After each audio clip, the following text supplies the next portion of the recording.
বর্তমানে বাংলাদেশ পুরুষ ফুটবল দল ফিফা র্যাঙ্কিংয়ে রয়েছে 184তম স্থানে এবং এশিয়ার মধ্যে রয়েছে 38তম অবস্থানে। অন্যদিকে ভারত ফিফা র্যাঙ্কিংয়ে রয়েছে 133তম অবস্থানে এবং এশিয়ার মধ্যে রয়েছে 24তম স্থানে। দক্ষিণ এশিয়ার ফুটবল র্যাঙ্কিং SAFF অঞ্চলে ভারত রয়েছে প্রথম স্থানে এবং বাংলাদেশ রয়েছে চতুর্থ স্থানে। এই ব্যবধান দেখতে বড় মনে হলেও বাস্তবতা হচ্ছে ভারতের সঙ্গে বাংলাদেশের ব্যবধান দিনে দিনে কমে আসছে। ভারতের র্যাঙ্কিং ও পারফরমেন্স অনেকটা স্থিতিশীল, যেখানে বাংলাদেশ দিন দিন উন্নতির ধারায় এগিয়ে চলেছে।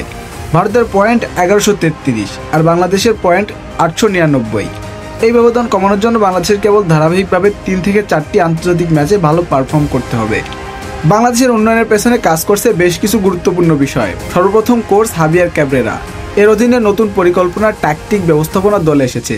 আধুনিক স্টাইলে ফুটবল খেলার চর্চা শুরু হয়েছে। পাশাপাশি বিদেশে থাকা বাংলাদেশি বংশোদ্ভূত খেলোয়াড়দের জাতীয় দলে অন্তর্ভুক্ত করার চেষ্টা হচ্ছে। দ্বিতীয়ত BFF বাংলাদেশ ফুটবল ফেডারেশন এখন যুব পর্যায়ে জোর দিচ্ছে।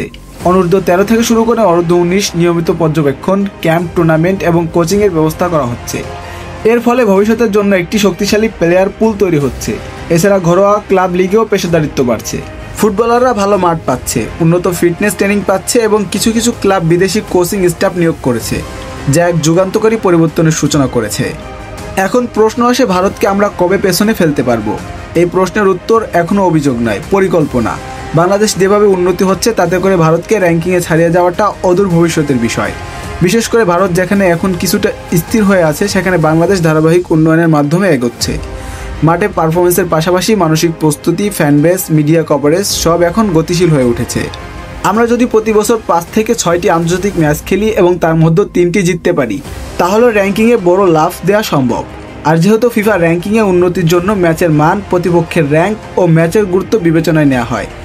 তাই বাংলাদেশ যদি কিছু ভালো প্রতিপক্ষের সঙ্গে ম্যাচের আয়োজন করে, তাহলে কম সময়ের মধ্যে আমরা ভারতের 133তম অবস্থানে পৌঁছাতে পারি। এটি এখন আর স্বপ্ন নয়, বরং একটি সম্ভাব্য লক্ষ্য। বাংলাদেশ মহিলা দলও পিছিয়ে নেই। তারা ইতিমধ্যে 2022 ও 2024 সালের SAFF ওমেন চ্যাম্পিয়নশিপ জিতে নিয়েছে এবং সাম্প্রতিক সময়ে 2026 AFC ওমেন্স এশিয়ান কাপের মূল রাউন্ডে উঠে ইতিহাস গড়েছে। এটি প্রমাণ করে পুরুষ দলও সঠিক পরিকল্পনা আর আত্মবিশ্বাস নিয়ে এগোলে আন্তর্জাতিক সাফল্য সম্ভব। BFF বর্তমানে দেশের বিভিন্ন অঞ্চলে gross rate academy, youth camp এবং ইলাইট প্রোগ্রাম চালু করেছে। মাঠ, ফিজিক্যাল ট্রেনিং, ফুটবল অ্যানালিটিক্স সব জায়গায় আধুনিকতার ছোঁয়া আসছে। মিডিয়া এখন নিয়মিত ফুটবল কভার করছে, দর্শক সংখ্যাও বাড়ছে। এরকম একটি পজিটিভ পরিবেশ দীর্ঘদিন ধরে রাখতে পারলে বাংলাদেশ শুধু ভারত নয়, এশিয়ার মধ্যে শীর্ষ 20 দলের স্থান করে নিতে পারবে। ভারতের মতো একটি প্রতিষ্ঠিত ফুটবল দেশকে পিছনে ফেলতে কিছুটা সময় লাগবে, কিন্তু যেভাবে বাংলাদেশ এগোচ্ছে তাতে করে আর বেশি দিন সময় লাগবে না। র্যাঙ্কিংয়ে ব্যবধান প্রতিদিন কমছে, মাঠের লড়াই এখন আর সাহসী, আর দেশের ফুটবল এখন নতুন একটি যুগে প্রবেশ করেছে।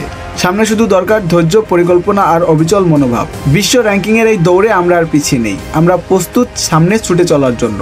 তো আপনার কি মনে হয় 2026 সালের মধ্যে কি আমরা ভারতকে পিছনে ফেলতে পারবো কিনা? অবশ্যই কমেন্ট করে জানিয়ে যাবেন এবং ভিডিওটি ভালো লাগলে একটি লাইক দিয়ে চ্যানেলটিকে সাবস্ক্রাইব করতে ভুলবেন না।